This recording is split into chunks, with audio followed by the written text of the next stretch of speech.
So today we'll study a very important topic, which is Kirchhoff's current and voltage laws. But the thing is, mostly on these topics, numericals are being asked. So we'll go into a little bit of theory and dive straight to numericals, because that is the most important aspect of understanding these two laws, that you should be able to solve numericals. So here is a simple circuit, and we have two resistances here, R1 and R2, which are connected in parallel, and there is a source of EMF which has been connected right here, and sources of EMF are denoted by this symbol, Greek letter epsilon. So we already know that. So with this source of EMF connected, charges would start flowing, and this flow of charge is what we call current. So that much we understand. Now, if we focus on this node a little bit, so there is this node right here, we have drawn it again here. So focus on that node. So there is a current which is entering. We label this current as I1, and then there are two currents which are leaving from this node. These have been labeled I2 and I3 respectively. So those are the two currents which are leaving. So the Kirchhoff's current law says that if the incoming current is denoted by a positive sign, so we take it as plus I1, okay, and the currents which are leaving are denoted by negative sign, which is denoted by minus I2, of course, and then minus I3, then the sum of these three currents, okay, together with their signs, so we do I1 minus I2 minus I3, this should be equal to 0. So this is what the Kirchhoff's current law, that's what the junction rule, that's what it says, that at this junction, this particular junction, the sum of the currents which are entering should be equal to the sum of the currents which are leaving, or in other words, the sum of which the currents which are entering, if I subtract all the currents which are leaving, then I should get an answer of 0, and that is to be expected. That is true, because see, inside that particular node, this is what we call a node also, this is called a junction or a node. Here no current can be produced because of the law of conservation of charges. No current, no charge can actually be produced here. The only place where the charges are actually separated is the battery, but here at the node we cannot have a source of charge. So this node cannot just produce the charge because of law of conservation of charge. All the charge which is coming in should actually leave out, and that is what has been written here in the form of the junction rule or Kirchhoff's current law. This is very similar to how we would deal with the flow of water as well. I mean, magically, hopefully, when the water flows through the pipes in your house, it does not magically appear or disappear. I mean, if water would have appeared magically, that would have been great, but unfortunately, the flow in and flow out, they should remain the same all the time, because again the water cannot really be created at this junction. So that's the junction rule, the Kirchhoff current law or junction rule. The second and more important rule is actually the Kirchhoff's voltage law, and we'll understand that in terms of a very simple circuit. So we have drawn a very simple circuit here, and of course the battery has an EMF here. That EMF actually, what does it mean? It means that when charges leave this battery, they have higher energy than when charges come to this other terminal of the battery. So there is a positive charge which is leaving the positive terminal of the battery. When it is leaving, it has higher potential energy, and the difference in the potential energy per unit charge between this terminal and this terminal is actually this epsilon, that is the EMF of the battery. So in some ways, this charge leaving is very similar to you going to school in the morning. I mean, when we go to the school or college, we are all fed up. We have our mothers, they have cooked us a nice breakfast. We have eaten that, and we have had a good night of sleep. So we are like this guy standing right here who is very happy. And of course, all through the day we attend the various lectures, and slowly and gradually we are doing all the work across, and similar to that, the charge is also doing all the work across these resistances. And by the time we reach home, and by the time this charge actually reaches the other end, it has lost all the energy that it had gained. This epsilon potential that a unit charge had gained that epsilon potential energy that it had gained, it has lost at this point, similar to how we are when we come back home all tired and ready to sleep and eat. Okay, so the idea of this explanation is that all the energy given by this battery is actually being used up by all these resistances, which means that if I were to sum the energy change across all these elements of the circuit, if I were to sum this energy change, okay, I'm summing the energy change, then that should come out to be 0. All the energy gained here should be lost. Okay, so energy gained here should be lost here, here and here. Okay, so in totality, the net change in energy when the charge moves across a closed loop in a circuit should come out to be 0. The sums of all the energy changes. Okay, that's what is Kirchhoff's voltage law. It says that sum of potential differences across all the elements. Okay, so we are only concerned with batteries and resistances. So those are the two elements that we'll worry about. So if we sum the potential difference across all the batteries, across all the sources of EMF and across all the resistances, the potential difference across the resistances in any closed loop of the circuit, that total will always come out to be 0. So we have to be very careful that we are taking only the closed loops, okay, inside the circuit or closed circuits. This law only applies to closed circuits. So in this case, I cannot just go across this resistance and claim that, oh, I am applying the Kirchhoff's voltage law. That is not the case. Okay, I have to take a charge and see that it trace its way across the entire loop of the circuit, and only then, if I have accounted for all those potential differences, only then I can sum them to be equal to 0. So across the loop, all the potential differences, if I sum them, then they come out to be 0.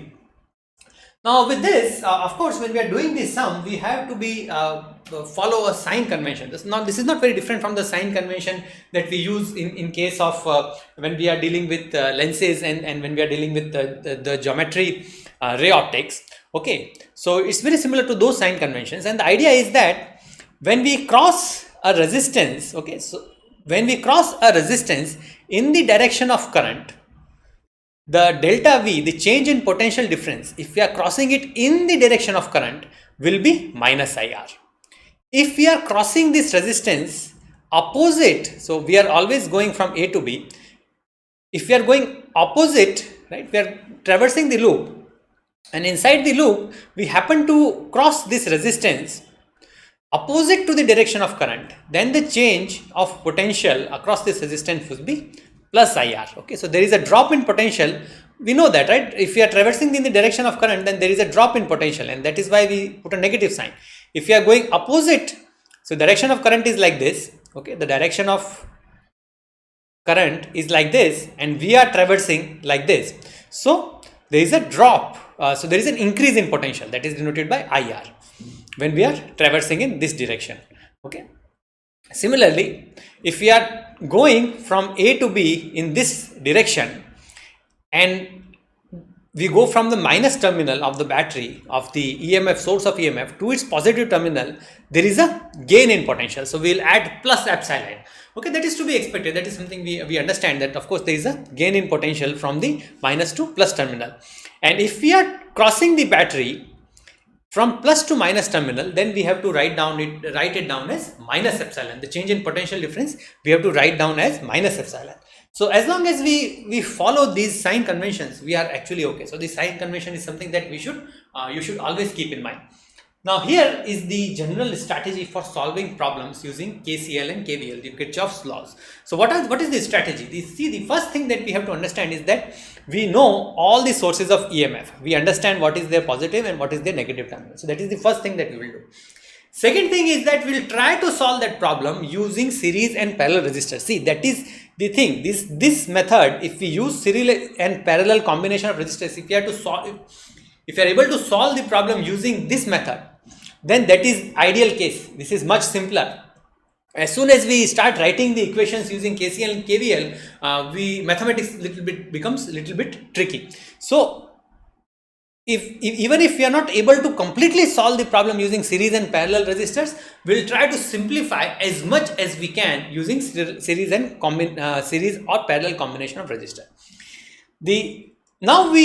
If we are not able to, of course, further simplify the problem using this technique, then we come down and we start looking at applying the KCL and KVL. So the first step in applying the KCL and KVL is that we first assign the directions to all the currents, possible currents that we apply give the directions to each of these current, and we name them I1, I2, I3. That's the standard convention that we will follow. Then we will apply the junction rule to all the currents and write down the equations based on that junction rule. So that is just the sum of currents, sum and differences of currents. We'll write those simple equations down. Then we will start applying the loop rules. Okay, so from this we would have, so let's say that we had three currents, I1, I2 and I3 that are unknown in the circuit. So we will apply the junction rule, and let's say that we are able to get one equation from it. Let's say that our I1 comes out to be I2 plus I3. So this is one equation we are able to get. Now other equations, we need three equations to solve these three variables. We understand that we need as many equations as there are unknowns, which is the three currents which are unknown. So we need two more equations, and those two more equations we will get from applying the loop rule or the voltage law of the Kirchhoff's voltage law. And of course, when we are deriving these equations from the voltage law, we will make sure that we apply the potential differences correctly. We don't mangle the signs, we don't confuse the signs. And then we solve our equations. So we'll get three equations, two from the voltage rule, one equation we already have from the current rule. So we solve all those three equations and we get all the unknown currents. If some of the currents come out to be negative, it does not mean that we did something incorrect. The only thing it means is that the magnitude of the current is the same. It is correct. The direction, actually what we assumed was incorrect. The actual current, the real current, is flowing in the opposite direction. So for negative currents, we will correct our direction of current, and then we will present our final answer. So here is the first example. Now this is a very simple example. A lot of you will think that, oh, we don't really need to apply the KCL and KVL here, and that is correct, because as soon as we look at the second item in this process, we will say that, oh sir, these two resistances R2 and R1 can really be combined, and our equivalent resistance will become 18, and then once we have that equivalent resistance, we know that our EMF, our battery, is 12 volt. So I know that I is equal to V by R. So this V is actually 12 and R is 18, that is the equivalent resistance, and so that is my I. Okay, that is fine, I understand that. Okay, but we'll try to solve the Kirchhoff, this equation using Kirchhoff law, and the reason we are doing it is so that we understand how to apply the laws. Okay, so the first thing I'll do is that, even though I know that the direction of current would be this way, I know that, okay, it will go out from this terminal like this, I know that, but I am just to understand that even if we take the wrong direction of current, it does not really matter. We will just assume that our direction of current is in this way, and I'll call this current I1. Okay, very simple. Now there is a single loop in this circuit, so nothing complicated. There is a single loop, and we will traverse the loop in the direction of current itself. Okay, you can traverse it other way around also, but I just choose to do it this way. You can traverse the other way around also. The equation will come out to be exactly the same with the signs reversed. So let's just traverse this loop in the direction I have mentioned. Okay, the first thing that we encounter is this R2. Okay, and we are traversing this R2 in the direction of current. So in the direction of current, we know that across this R2 there will be a potential drop. So we will write it as minus 10 I1, correct only. Then we come to the second resistance R1, which is 8 ohm, and again we are traversing it, because we chose the loop direction to be such that we are traversing this resistance. When we are going around in the loop, we are traversing it in the direction of current. Therefore, again I will write it like this. and of course I have a source of potential that I am traversing, right? So when I'm going in the loop, I am traversing from positive to negative terminal. So again, there will be a drop. That is also to be expected. Nothing. I am not done anything special here. So I just wrote the sign as were told by this sign convention that we have shown right here. Okay. So just remember that, memorize that, or solve enough problems, and it will just come to you naturally. So now let's just simplify this equation. Okay, so if we simplify this equation, what we'll do is that we will get, this is minus 18I1 minus 12 will be equal to 0, or I1 will come out to be 12 by 18 with, of course, the negative sign. So it comes out to be minus 12 by 18, and same as what we would have gotten if we solve the problem in terms of the equivalent circuit. So nothing special here. The only thing is that we got a negative sign, which means that our current I1 is not in this direction, but actually it is in this direction, which is to be expected, which is something that we know that current I would flow from the positive terminal to the negative terminal, because that's the conventional current we are talking about. So here, and of course we will not forget our signs, so we will put ampere right here. Okay, so that is our final answer. That's if you want to convert it into decimal notation, you can do that too, that's fine too. So now just look at a slightly more complicated example. So here we have another circuit. Now as soon as you look at it, you might not realize very quickly, or you may actually, that we can solve even this problem by using the series and parallel method. Okay, so what has happened here is that we have a single source of EMF. Okay, so if you look at these 2 points B and C, we have 2 resistances connected across this point B and C. One is this 4 ohm resistance and this 2 ohm resistance. So anytime we have 2 resistances which are connected to the same nodes, to the same potential, okay, so to the across the same potential, so these 2 nodes, these 2 resistances are connected across the same potential BC, 4 ohm and 2 ohm, they are actually in parallel. Okay, that's the definition of resistance being in parallel, that they share the same node, which is in this case is BC, B and C. Okay, so now that we know that these 2 are in parallel, we can apply our equation to calculate the R. In this case, for these 2 would be R1 R2 divided by R1 plus R2. So R1 R2 is actually 8, R1 and R2 is 6, and this 6 ohm resistance will once we draw the equivalent circuit after combination, this is what this would come out to be. So now we will realize that this 6 ohm resistor is in series with this 8 by 6 ohm resistor.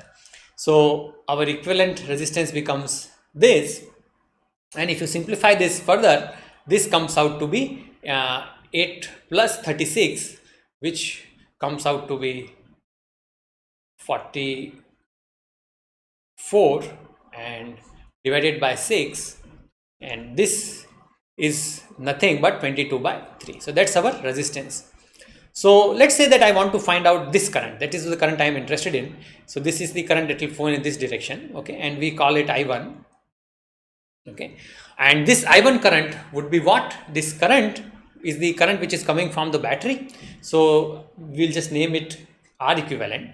So I1 would be nothing but my V by R, which is 10 by R is the R equivalent, which in this case is 22 by 3.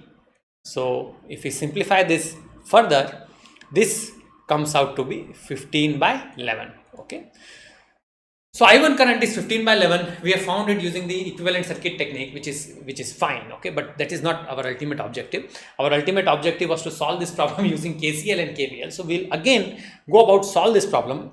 Notice the signs that we are using in solving this problem. Okay, so let's just start doing this. I'll clear out the board, and the first thing we'll do is that we'll name the currents. Okay, so here I have one current I1 and I have 2 currents I2 and I3. Okay, So notice that I have just given arbitrary directions to current I1, I2 and I3. I have not thought about it at all. I just thought that I1 current would come out from this battery, and then the two currents I2 and I3 will leave from terminal C in either direction. Okay, that's what I thought, and I have labeled it as such.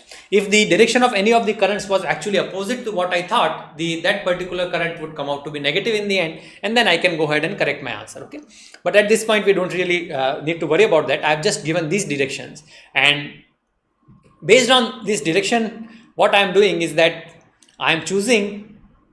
Now we have one equation from this current law. Okay, so this current rule tells us that I1 minus I2, so those are the currents leaving, so I have to give them negative sign. That's what our convention tells us. This should be equal to 0, or in other words, I can write I1 is equal to I2 plus I3. So that's my first equation. Okay, I can write it like this. It's very simple. It's the equation, a simple equation in terms of the current. Now, because I have three variables, I1, I2 and I3, I need two more equations. And here we have, actually, if you notice, we have three loops. One is this loop right here. The second is this loop right here. And the third one is this loop, the larger loop. Okay, EFDA. Okay, so AEFD, if you want to call it, the larger loop which goes around like this. Okay, I'm not drawing that loop completely so as not to confuse, but there is one more loop here. So we can use any two of those three loops to construct the two more equations that we need. Any two we can choose. I have just chosen the smaller loops, this and this. Using the first loop, I will start writing the equations. Nothing complicated, very, very simple. I choose to start with the resistance. You can choose to start with the battery, that is also fine, but I choose to start with this resistance, and I write my first equation because I am traversing this loop, direction of loop I have chosen to go this way. Okay, to go this way really. So this resistance I will traverse in the direction of current. So this becomes minus 6 I1. Now I go around, and here the current actually is I2. So here the current actually is I2. And again, I am traversing even this resistance, the 4 ohm resistance, in the direction of I2 only. So again, there will be a potential drop. So this becomes minus 4 I2. And of course, this source of EMF I am traversing from minus to plus. So this I will add plus 10 is equal to 0. Okay, so we can simplify the equation right here, but let us not do that at this point, but try to write the other equation. So other equation, we are going like this. Again, we will traverse this one, the 6 ohm resistor. So the 6 ohm resistor has been traversed.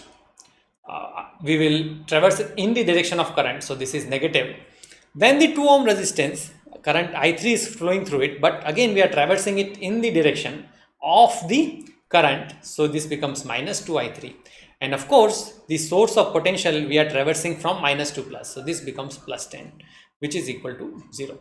Now, if you notice one thing here, right here we can notice. Okay, so the trick here is to solve these three equations. So we have three equations and three unknowns. So first equation, this is the second equation, and this is the third equation. But right from this second and third equation, even before solving it, before I do anything, I can notice that this 6 I1 and this plus 10 term are common across to two equations. And the sum of both is actually the same. It is 0 in both cases. So which means that these two terms, the 4 I2 and 2 I3, these two terms should be equal. That is the first thing I can draw that conclusion right away. So the first thing I will do to simplify my job is to write 4 I2 is equal to 2 I3. And if I simplify this, I will get I3 is equal to 2 I2. Right? We were able to simplify it quite a bit. Fortunately, that might not always happen, and there is a separate class we will take on the shortcut tricks of solving the simultaneous equations. So we will definitely be interested in that, because that is the major hurdle, solving how to solve these simultaneous equations, especially if there are too many of these currents. Then we definitely end up in trouble. So this is the first equation we get. We use this equation, we will call it 4, and equation 1 right here. Okay, so these are the two equations. We will use them Now, so I3 I can write it as 2I2. So that's what I will do. So I can write I1 is equal to I2 plus I3 I can substitute with 2I2. So this becomes 2I2. So now this tells me that I1 is actually equal to 3I3. Okay, sorry, 3I2. Sorry, this should have been I2. Okay.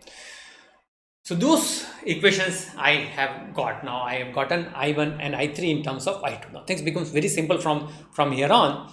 Let us focus on this equation and try to simplify it a little bit. So one thing that we notice is that we can cancel, divide all the terms by 2. So this becomes 3, this becomes 2, and this becomes 5. Now I can rearrange the terms a little bit so that it comes out slightly nicely. So this becomes 3I1 plus 2I2 is equal to 5. So that is nothing. I have just rearranged this equation a little bit. Now from this equation, I1 is 3I2. So this becomes 9I2 plus 2I2 is right here. So we'll just keep it as I2 is equal to 5. In other words, I2 comes out to be 9 plus 2 is 11, 5 by 11. Okay. Very, very simple, nothing difficult here. Now let us just, since we were interested in calculating the current I1, let us just calculate the current I1. I1 is nothing but 3I2. So we know that I2 is 5 by 11. So I1 will be equal to 3 into 5 by 11, which is equal to 15 by 11 ampere, and that is exactly what we got when we use the equivalent circuit technique. So here notice that we need 3 equations because we have 3 currents. The first equation, we try to get as many equations as possible using the current law because the current law equations are much simpler. The next thing we do is that we use the loops to form the remaining equations, the voltage law to form the remaining equations, and we only form those equations which are necessary. So in this case we needed only 2 more equations, so we use that. Now we have 3 equations and 3 unknowns and we solve those, but when we try to solve those equations, we do not blindly go about using the elimination method or substitution method. We try to simplify our work as much as possible. We observe the equations, what they are telling us a little bit, and that would simplify the things. So now that we understood what are Kirchhoff's law, how to apply them, here are some limits on the Kirchhoff's laws. So we will try to find out how many, for example, how many nodes can you apply the KCL. So typically you can apply the current law to 1 less than the total number of junction points in the circuit. Okay, so if you are applying to the Kirchhoff law, for example, here we had one junction right here and one junction right here. Those were the 2 junctions, but we were able to apply the Kirchhoff law only to 1 junction. Okay, so the the current law only to 1 junction. From 2 we were able to apply it only on 1. So that is what this is telling us, that Kirchhoff's current law we can apply it only to 1 fewer junction than the total number of junctions which are there. See, that is unfortunate because the Kirchhoff's current law gives us simpler equations, but that is what it is. Now loop rule, how many loops can you apply this to? So you can apply the Kirchhoff's loop rule to a new loop as long as you either introduce a new current in your equation or you introduce a new circuit element in your equation. So for example, we had applied the loop rule to this loop and this loop. Now even if I try to solve this problem without using the current law, I just thought that, oh, I have 3 loops, I can write 3 equations using 3 loops, let me try to solve the problem that way. You will not be able to solve it because the voltage law, if I try to apply it to one more loop, which is this big loop, I have neither introduced a new current, I am using only the current I2 and I3 in this big loop, and neither I have introduced a new current nor a new circuit element. So I would only be using the 2 resistors I have used in this loop, and I would only be using the 2 currents that I have already used in this loop. So the new larger loop will not give me any more information than I already have from these 2 and 3. In terms of mathematical terms, that another equation that I will get from the loop law will be degenerate. It will just be the linear combination of these two equations. It will not tell us anything new. So in this case, I have to get one equation from the current law. It is a necessity. Okay, and these two equations have to come from the loop rule. I could have applied the equations. I could have gotten the equation from one equation from this small loop and one equation from this larger loop. That I could have done, but I can apply it only to any two of those three loops. That is it. Okay, so with this, now we understand how to apply the Kirchhoff's current laws. In the subsequent class, in the next class, we will deal with solving problems using multiple batteries. If you have multiple batteries, how do we solve it? Then battery resistances, those also, if we have resistance inside the batteries, how do we apply KCL and KVL? We will then understand the Wheatstone bridge, how to apply the solution there. And then we will discuss several shortcut tricks. For example, the nodal method. And then there is also a mesh method. We will understand that. And for more advanced topics, we will also understand the star delta conversion. So there is a star delta conversion that we will try to understand and use that to simplify our problems quite a bit. So the objective of these three methods is to not have to go through the complicated equations of Kirchhoff law unless it's absolutely required. Thank you.